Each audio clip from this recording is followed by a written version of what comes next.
Welcome to Cocktails and Questions with Candidates, a series from the Tennessee Democratic Party where we talk with candidates across the state of Tennessee to find out who they are, what they stand for, and how we can help them win.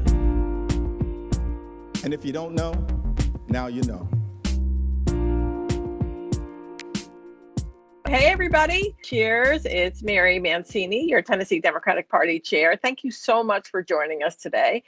And during this time, every Thursday, almost every Thursday at 4 o'clock Central Time, we sit down with candidates who are on the 2020 ballot to discuss current issues, why they're running for office, their platforms, and most specifically, their campaigns. And today is an extraordinarily special Cocktails and Questions because we are sitting down with the woman who is at the top of our ticket, Marquita Bradshaw. She probably needs no introduction at this point, but Marquita is running for Tennessee's open U.S. Senate seat. Welcome, Marquita. Thank you. And we're going to win this seat too. Absolutely. 100%. It's so exciting. It's really exciting to see how your campaign is energizing Democrats and not just Democrats, just voters in general all across the state who are really tired of the extremism in Tennessee. So thank you for that so much. So the way this works is I'm going to ask you some questions. We're going to direct people to your website, and then we're going to also take some questions from the chat as well. So first things first, 27 days until early voting, which starts on October 14th, 47 days until the election day. And of course, our message is to voters to vote early during early voting, to get out of the way of everybody else and also keep yourselves and other folks safe during this pandemic. And speaking of, how are you and your family and friends and other loved ones doing during this really difficult and unusual time? We are staying safe, and I have to be extra safe because I am a caretaker of a special needs adult that's 58. And also my mom is a dialysis. She's on peritoneal dialysis, so she's in a high risk category. So we have to be extra safe even when I'm on the road to make sure that I keep my family safe. And so we are doing everything that we can to wash our hands, wear a mask, and social distancing when we're out and about. And we will talk about that. We will talk about how, because this is not the first campaign. This is not your first rodeo. So we will talk a little bit about later the differences between what it's like to campaign now during pandemic and what it was like before. So, but I'm so glad to hear that everybody is doing well and that you are being safe. So tell us a little bit about yourself. Tell us about your upbringing, where you're from, just how you got to this point.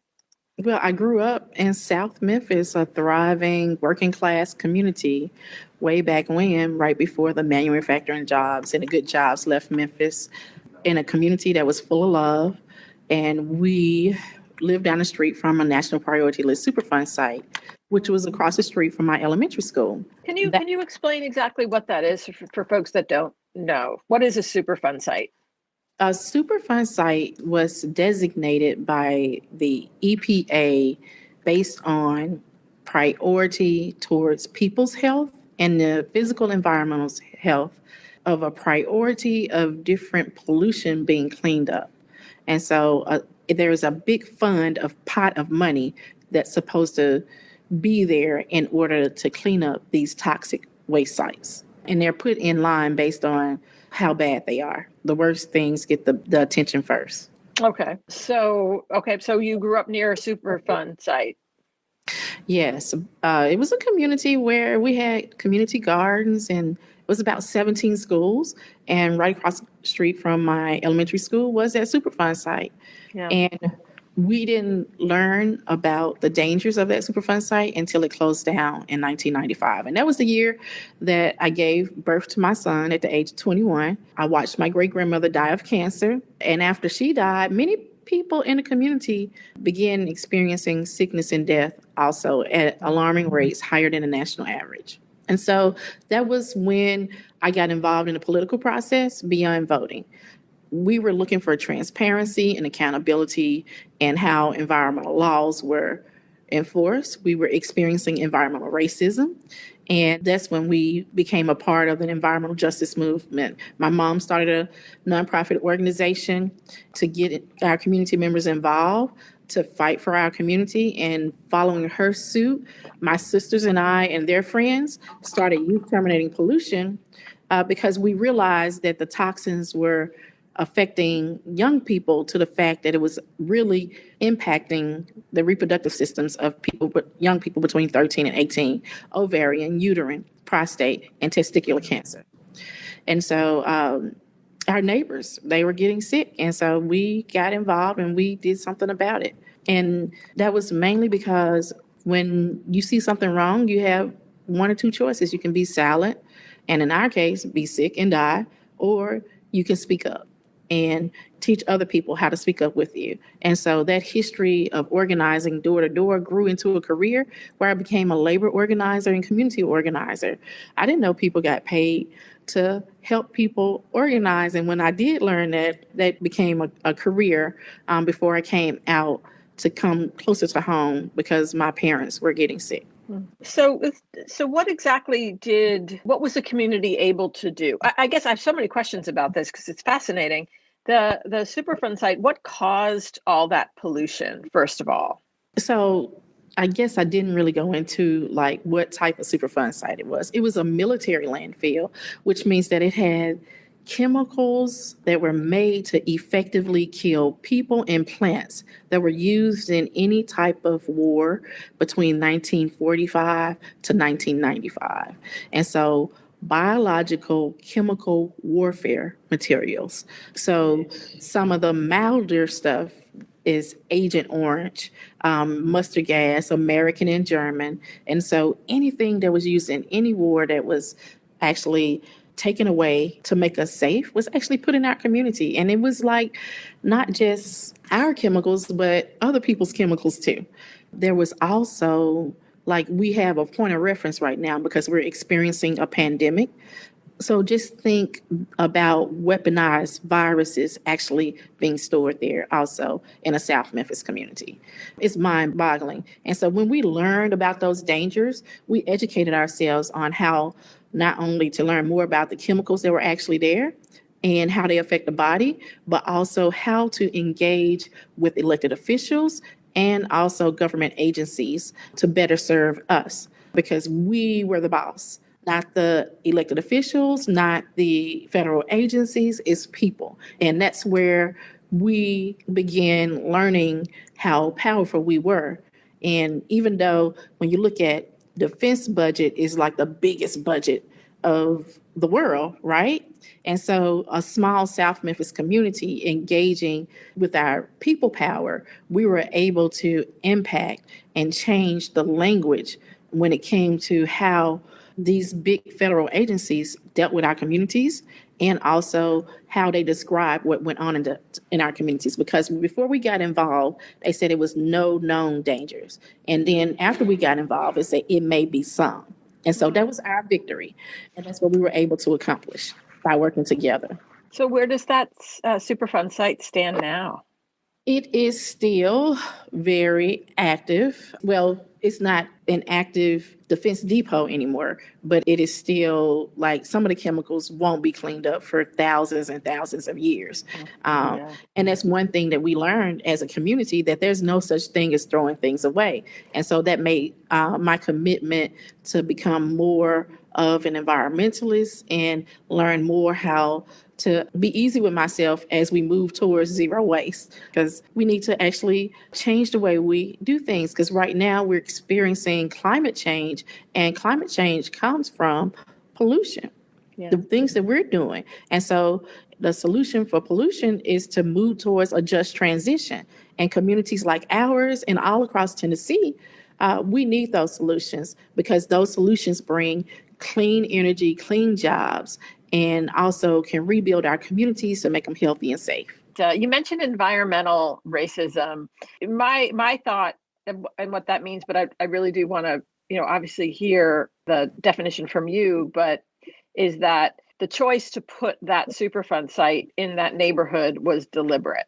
Well, not just this Superfund site, but most of the time when it comes to working people and how our communities are developed, which means that the environment is tied to the economy, that working people don't get to take off in the middle of the day to go to a planning meeting or city hall or county commission or go talk directly to their alderman because they may have 2 to 3 jobs.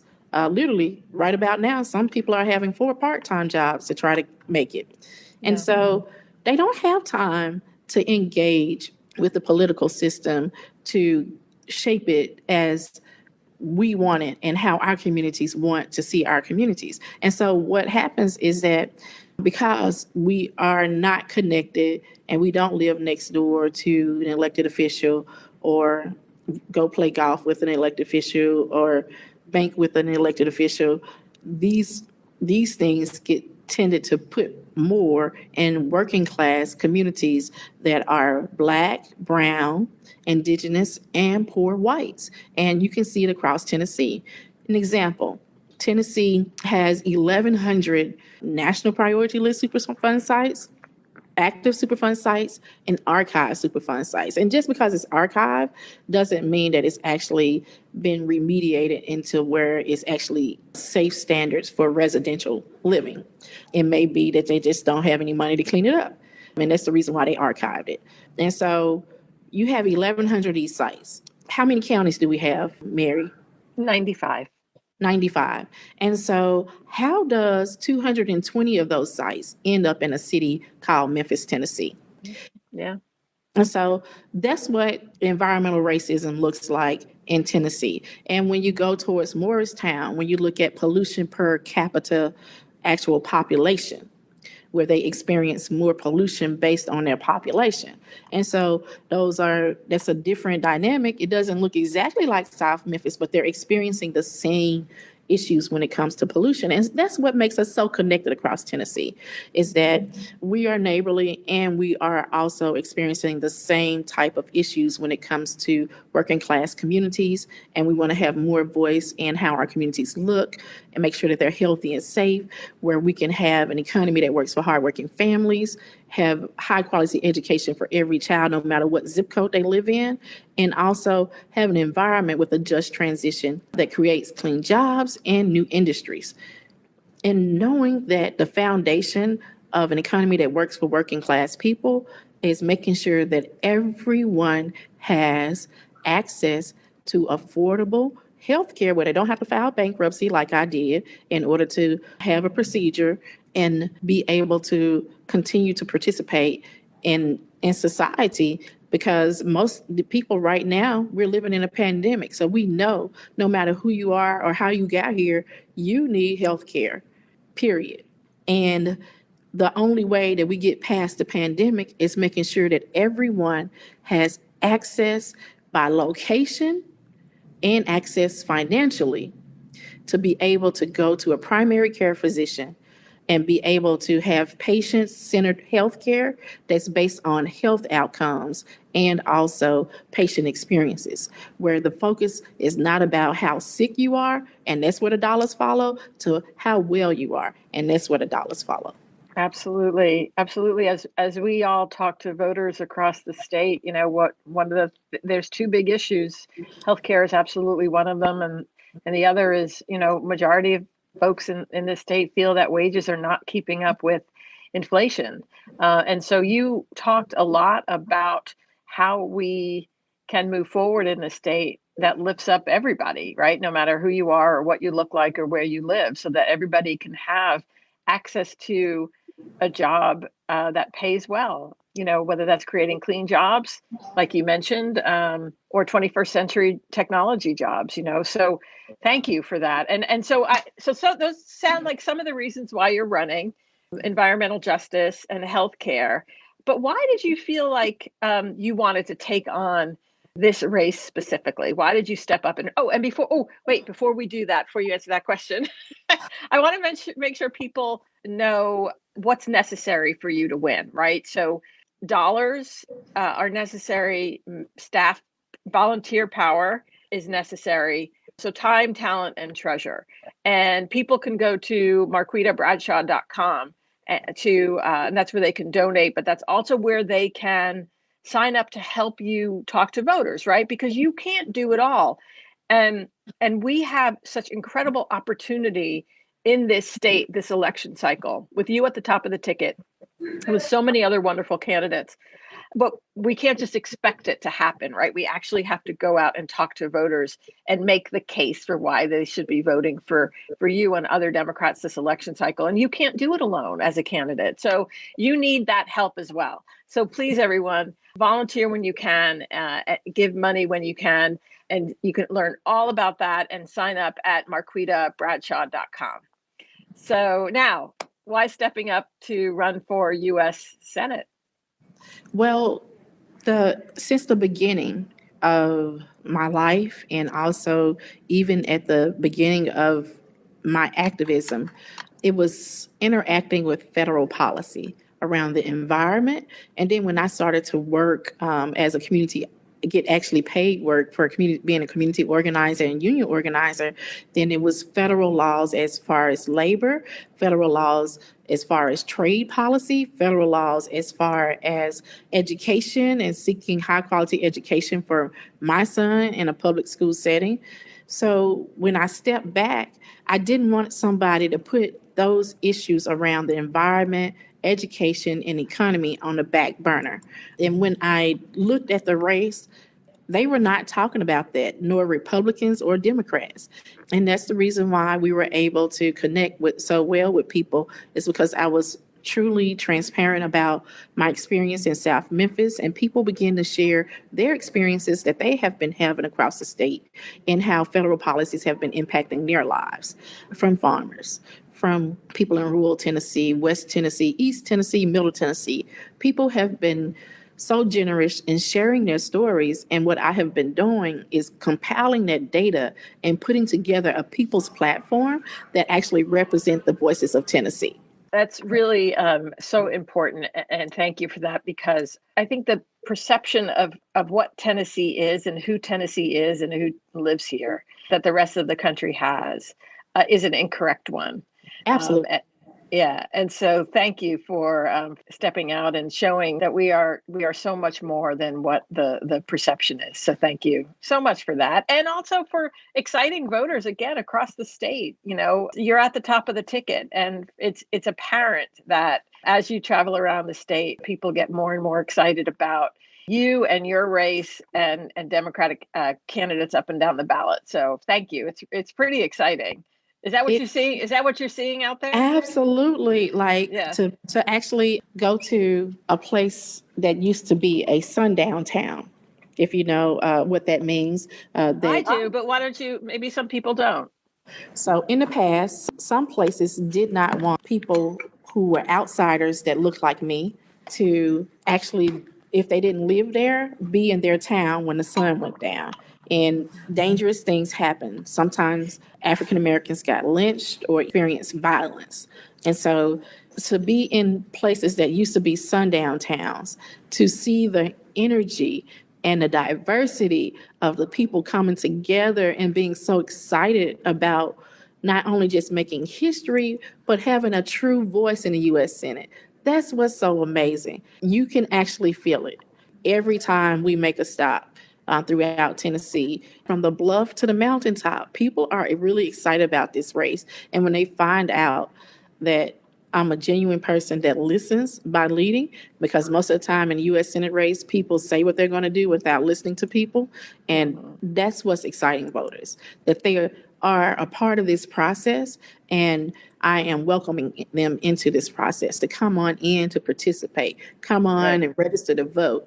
Make sure you do your census. Make sure you actually have a vote plan and actually vote not only for yourself, but bring your whole family and your community along. And so that's what we've been doing, this relational organizing across the state. That's what's got us to the primary, and that's what's going to get us all together to the general. And that's what's so amazing. You see people wanting to unify, to lay that past of racism down of Tennessee, that hatred and that division and the just plain ugliness that's coming from this current administration. People don't want to be identified with it. You even walk up to, I talk to everybody. I even talk to Republicans. And it's like, Marquita, I really hope you win. I may not vote for you, but I may not actually go vote. But I want everybody to participate. I told them they have a choice. It's more than about Democrats and Republicans. This is about people have true representation and having a voice in the U.S. Senate level that represent hardworking families and not just Wall Street. Well, you mentioned it earlier, right? When you were talking about your work as an organizer around the disastrous Superfund site. You know, what I think people forget, right? That elected officials work for us. You know, that once they're elected, like we pay their salaries and they work for us, and they really do need to be reminded of that.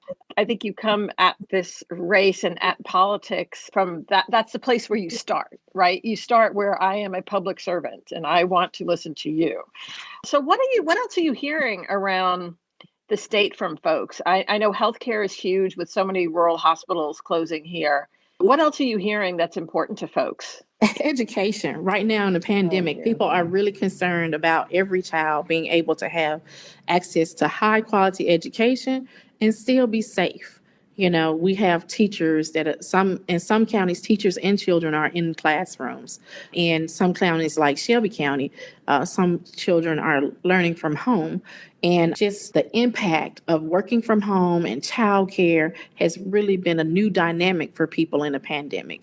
And some people are just unemployed right now. We got a lot of people across the state that are experiencing unemployment, and they really are afraid that this current administration is not going to do what they need them to do in order to not only get through this pandemic, but also be prepared to recover when we get on the other side of the pandemic. Yeah, I think we've only seen the tip of the iceberg in terms of how this is going to affect people's lives. It's going to get a lot worse. And so we really do need leaders like you who are going to take into consideration people first, you know, before anything else. It's going to be a lot of suffering out there. So let's get back to the issue of healthcare. And healthcare access. If you had a magic wand that would allow you to enact policy at will, describe what kind of healthcare system that you would create. I would create a healthcare system where all our neighbors, whether they're in Shelby County, Knox County, Davidson County, or any other of the 95 counties of Tennessee, could actually have access physically and financially to have universal health care where everyone can experience the right of having high quality health care, where it's patient-centered and the dollars drive people being healthy. And that would be my magic wand when it came to health care. Well stated. Very well stated. Can you describe how the issue of healthcare also feeds into, because you mentioned, you know, racial disparities when it comes to environmental issues and environmental justice. How does that manifest itself regarding healthcare access? When it comes to healthcare and the environment, the healthier you have a physical environment, the healthier people, plants, and animals are, right? And so when you have an unhealthy environment, you have people who experience environmental induced diseases. And most of our medical practices throughout the state of Tennessee are not even equipped to even diagnose medical induced diseases because they mimic a lot of things. And so when it comes to disparities, you have working people who are working poor, who are living in these communities, who may not actually have access to health care and are also in communities that are experiencing pollution. And then so you have all of these marginalized communities being left out of many systems that they need in order to have healthy and safe communities. Because in order to have a healthy and safe community, you need where you live to be safe, where you learn to be safe, where you work at to be safe, where you worship to be safe, or if you choose not to worship, that's fine too, and where you actually recreate, because recreate is part of regeneration of people. And so when you have people that are working 3 or 4 jobs and they cannot regenerate, or they have jobs where they have to work every day because they're hourly and they can't take a vacation, that's not healthy for our society. And that's not the America that we want. We want our communities to reflect our values of people should get paid not only a living wage, but the standard wage and the living wage should be $15 an hour. Mm-hmm. And then we need to implement a sustainable wage index where it looks at all the things that costs for people and reviews it yearly. And if wages need to go up, they go up. And if they need to stay the same, the same. And that way, politicians can stop playing with people's paychecks, because people on the ground have been asking for $15 an hour. And it's different when you have a person fighting for $15 an hour who actually makes less than $15 an hour. It hadn't always been that way, but it is right now.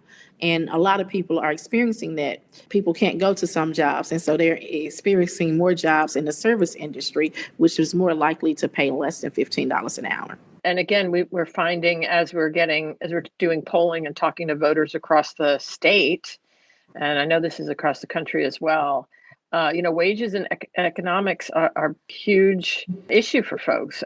Wages are not keeping up with the cost of living. And that's not just something new either. It's been just getting worse and worse and worse over the last couple of decades. And it's got to stop.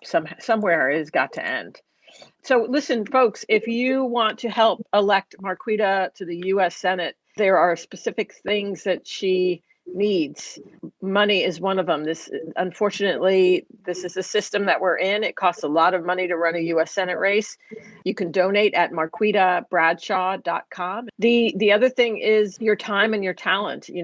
Volunteering. Again, we have this incredible opportunity this election cycle because so many people are going to come out to vote. Number one, independents are going to vote for or thinking about voting for Democrats this time around. And even Republicans are saying, I didn't leave the Republican Party. The Republican Party left me. But we can't take it for granted, right? So we need our candidates, and our candidates need help doing that direct voter contact, actually talking to voters, like Marquita is just models so well, asking what issues are important to them, and then also getting their commitment to vote for our candidates, and also helping them make a plan to go out and vote. So she needs your help. All of this is so important. It's the only way that she is going to win this seat is with your help. So please go to marquitabradshaw.com and give what you can and sign up to help. And you can help right from your own home. Isn't that right? Like you can phone bank and talk to voters. You can actually call from your couch. From your couch. You call from your couch. I actually have called from my couch for candidates before. And now I'm asking you to call from your couch for me. There are a lot of ways to do. We are still doing social distancing events that are outside. And so we'll be going to all 95 Tennessee counties. And that's exciting. And I hope to meet you out on the campaign trail. If not, I may just drop in on a phone bank or two. I know, like I did with Our Revolution last Thursday, I will pop up on you. So be ready. That's awesome. That's fantastic. So you are the only Black woman on a major party ticket for the U.S. Senate in America during this race. We also have a historic candidate for vice president in Kamala Harris. So that must be very exciting for you on a number of different levels. But does that impact at all the way you see this Senate race, or the way you are running the race, or how does that actually just make you feel to be on this ticket in such a historic way at such a historic time? We're going to put that question on the back burner until after we win in November, because it is kind of exciting, but we're not there yet. We're a little bit past halfway. And so we still have a lot of work to do. It is 2020, and we're talking about the first time that an African-American person and an African-American woman is at the top of the ticket for the state of Tennessee. This is the first time that an African-American woman across the South has been Democratic nominee for United States Senate. So it's daunting that we are just getting here now, but it's exciting because now we can get it right. Working together, we can get it right. And this is more than just being the Black woman. This is about me serving all the people of Tennessee, making sure that the issues of being Black don't get put on the back burner, that the issues of pollution and the environment don't get put on the back burner, and making sure that working class issues that affect all of us across the state of Tennessee are so hardworking that we actually have somebody that's going to represent us. And so that's what's so exciting. We can get it right in Tennessee, and we're going to shock the world.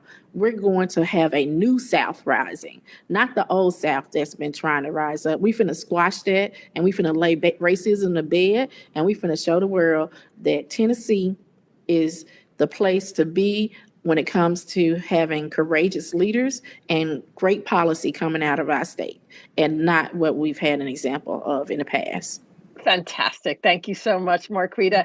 I'm seeing a lot of so excited to vote for yous, and I'm with you.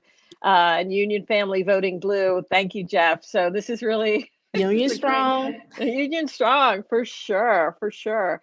Military Family Voting Blue. This is really awesome, very exciting. So is there anything that you would like to, before we get to any questions, is there anything that we haven't talked about that you would like to touch on? So I want to make sure that everyone does their census, because that determines what type of representation that we have in Tennessee. Once you do your census, make sure you register to vote. Check your voter registration, because the strangest things happen. When people go to vote, they find out that they've been purged. So don't wait till election day. Check today. Get your phone out and check your registration. Go vote tn.gov to check your registration. And then after you check your registration, look around in your house and see who's registered and who needs to be registered. And when you get through with your house, go to your neighbors. This is all about us pulling together as a community, and communities build cities, and cities across the state bring us together. And this is the time where we can get the true representation that we deserve. And I'm so excited to be here to serve you. I want you to go to marquitabradshaw.com to learn more about the issues that we have collected across the state, because it's collected of narratives of people sharing their stories. And so this is Tennessee's policies that we are championing. And I will have my marching orders. Once you elect me, you will elect the first African-American woman for U.S. Senate for the state of Tennessee. And I will be so happy to serve you. Well, thank you, Marquita. I think that's a great way to place to end. So again, appreciate you stepping up and running and just representing the Tennessee Democratic Party so well. But not just that, but also really showing everyone what a true public servant, someone who wants to serve the public as an elected official, looks like. So thank you. Everyone, thank you for watching. Please go to marquitabradshaw.com and give what you can. Also sign up to volunteer to talk to voters. Again, you could do this right from your own house. If you've never done it before, it's really fun, actually. The first time that you do it, you're like, wow, this is great, because you're going to be talking to people who want to talk about Marquita and want to talk about the democratic process and voting. So please sign up to register. Thank you so much, everyone. Marquita, thank you. Be safe traveling around the state. Thank you. I do have my mask, and I am ready. So that's awesome. I can't wait for hardworking families to have healthy and safe communities. But we win by working together right now. And go to the website, marquitabradshaw.com, to get involved, to give money, and also to learn more information. Perfect. Thanks, Marquita. Bye, everybody. See you next week. Thanks for listening. You can find out more about the show at tndp.org/podcast. Follow us on Instagram at TENN Democratic Party and on Twitter at TNDP. This show is distributed by We Own This Town. And don't forget to check to make sure you're still registered to vote at sos.tn.gov. If you're not registered, you can go there and do that too. So do it. And if you don't know, now you know.